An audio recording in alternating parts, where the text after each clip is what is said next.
offering is the truth. Nothing more.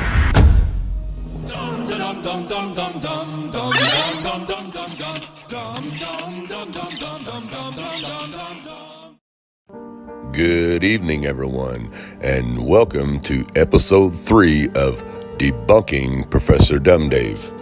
Now, as you guys know by now, I love to start the episode out with going over Professor Dumb Dave's reviews for the day. Now, in episode 1, he had a 3.8 star rating, and in episode 2, he had a 3.7 star rating. And it looks like today he has a 3.5 star rating. Now that's awesome. It looks like everyone's starting to see this clown for the fraud that he is. Anyways, let's move on with his reviews for the day. Okay, here we have Dally from 4 hours ago, who says this one right here is 100% deceiver to the masses. Don't trust this fool. Okay. Here we have Scott from 11 hours ago, who says insults and is paid by the elite to keep the lie going. And here we have Georgie, who says because he's on paycheck for the lie agenda. Okay, and here we have Antoine, who says this guy is not a real scientist. Total waste of time to even look at his page. He's here to distract and keep people dumbed down with lies. And I would agree with you on that, Antoine. Let's take a look at the comments on that one. Okay, we have Dumb Dave answering back saying, man, the trolls are really out today. What's the agenda? Dumb which lies? The lies I debunked that you fell for? Pathetic. Then we have Georgie's comment, which is hidden because it might be offensive. Let's unhide it. Hey, idiot monkeys, Professor. Soon you're going to have to close this idiot page. Imagine that. Georgie's comment is hidden because it says idiot monkeys, but Professor Dumb Dave's comment is not hidden, and he's actually using the word dumb in it. Something awful fishy about that. Looks like he might be working for Facebook too. They're not hiding his comments. Anyways, let's go back to the reviews. Okay, here we have Michael, who says, I challenge you to debunk Terry R. Eicher videos. He made debunking your videos. I doubt you will, though. I'll be waiting for your excuses and or childish name calling and attitude. May the sphere be with you. Well, thanks, Michael.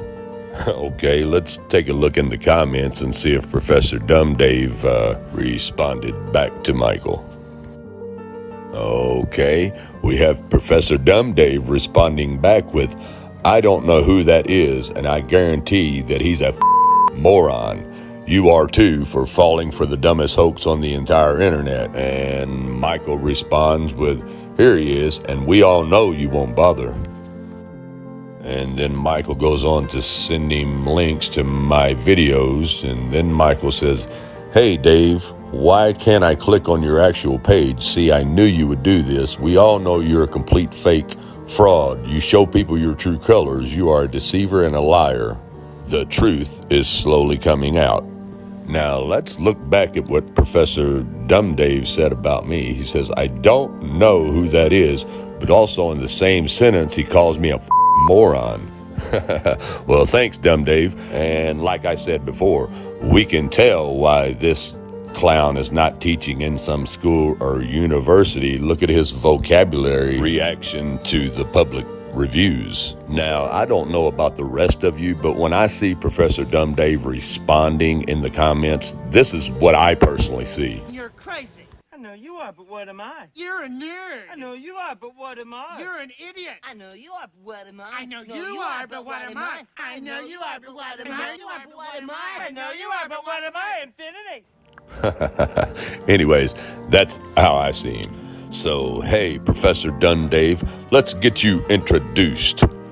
I'm the moron who's debunking your Pee Wee Herman bullcrap. Now that you understand that, let's move on with debunking Professor Dumb Dave's number 3 challenge. This time I'd like to offer some challenges to you remaining few that are desperately clinging to this dying fad. Okay, did you hear what he just said?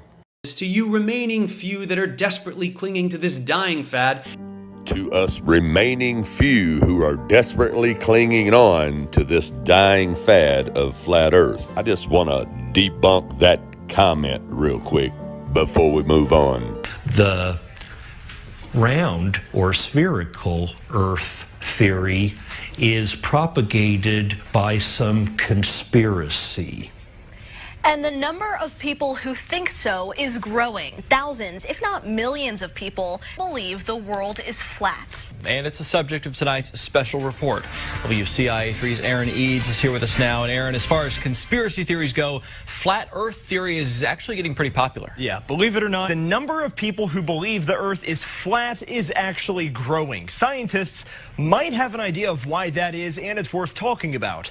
And what better place to do so than one of the flattest places in the country, right here in central Illinois. But there are ideas that this is a sham. NASA, a fraudulent organization bent on siphoning your tax dollars. The moon landing didn't happen. Those iconic blue marble images seen from space, fakes. You start seeing words like composite or animation or something that tells you this is not an actual photograph of the Earth. The biggest concern with the flat Earth movement is how fast it's gaining steam. Scientists are worried that flat Earth could become a political issue like climate change, vaccination, or evolution. Guys. All right, fascinating stuff. All right, Aaron, thank you. Very interesting. Imagine that. I didn't even have to do anything. The mainstream media debunked that comment. I just had to clear that up real quick. Let's move on. To derive some semblance of self-worth, let's call them 10 challenges for flat earthers.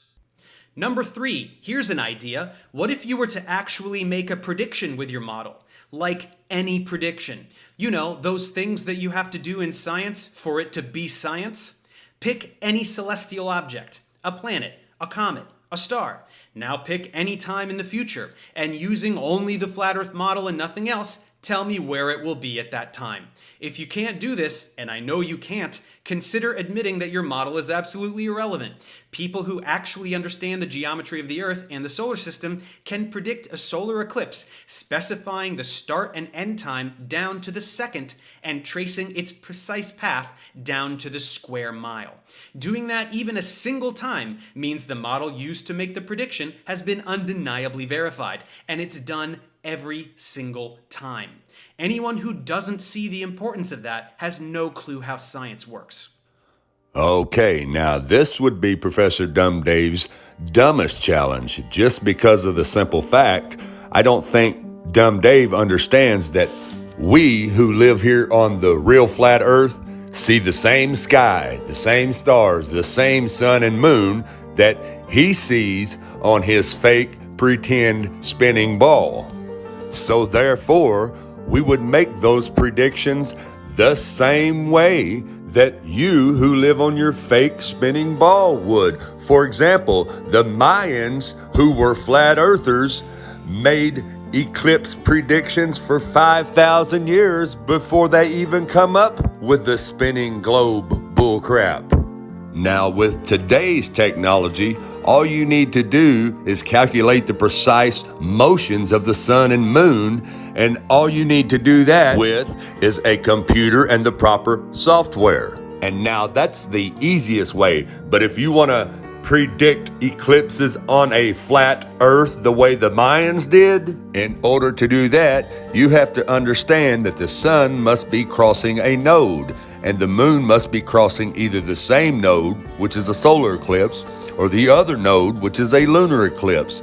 And then that means, of course, the solar eclipse can only occur when the moon is new, and the lunar eclipse can only occur when the moon is full. And this can only occur during the period of an eclipse season, which the sun is close to a node in the moon's orbit. Now, for solar eclipses, the eclipse season is usually about 32 days long, and any new moon in this period will produce a solar eclipse. But now for the lunar eclipse, the eclipse season is shorter, around 22 days, and any full moon in that period will be eclipsed. All you really have to know is when there's going to be a full moon and a new moon. That's the only time that these eclipses can take place. And that simply comes with studying the sky every day and night for about a year and writing everything down.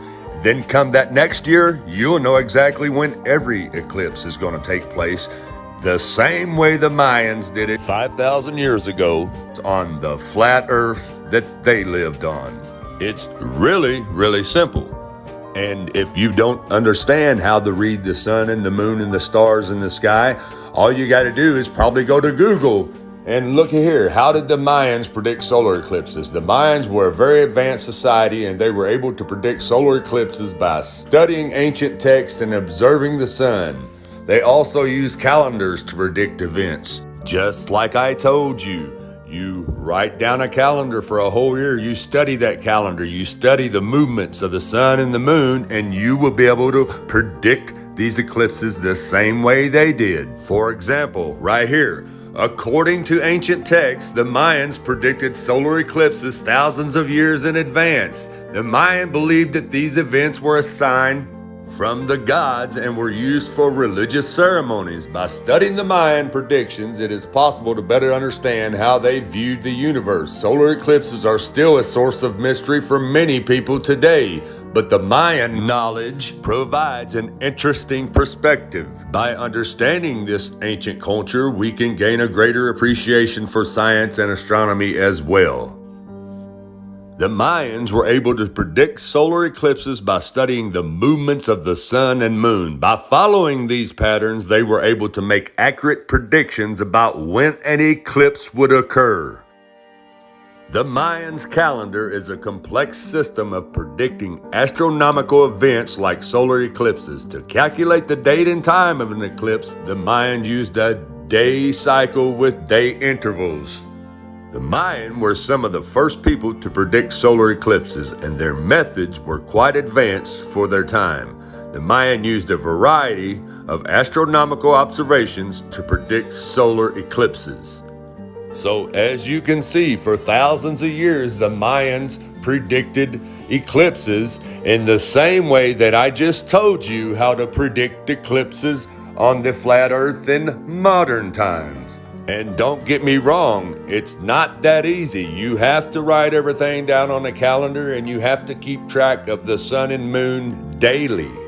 But once you do learn how to do that, it's really, really simple. That's why this is Dumb Dave's Dumbest Challenge, because like I said, whether you live on the real flat earth or the fake spinning ball, no matter which viewpoint, we all still see the same sky, the same stars, the same sun and moon, making those predictions accurate.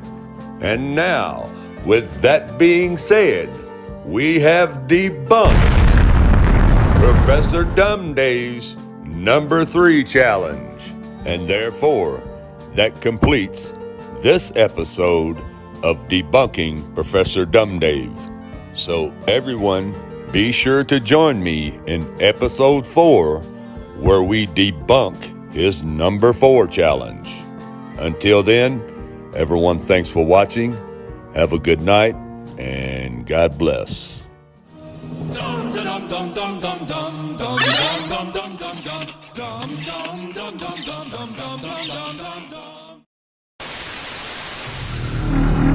All I'm offering is the truth.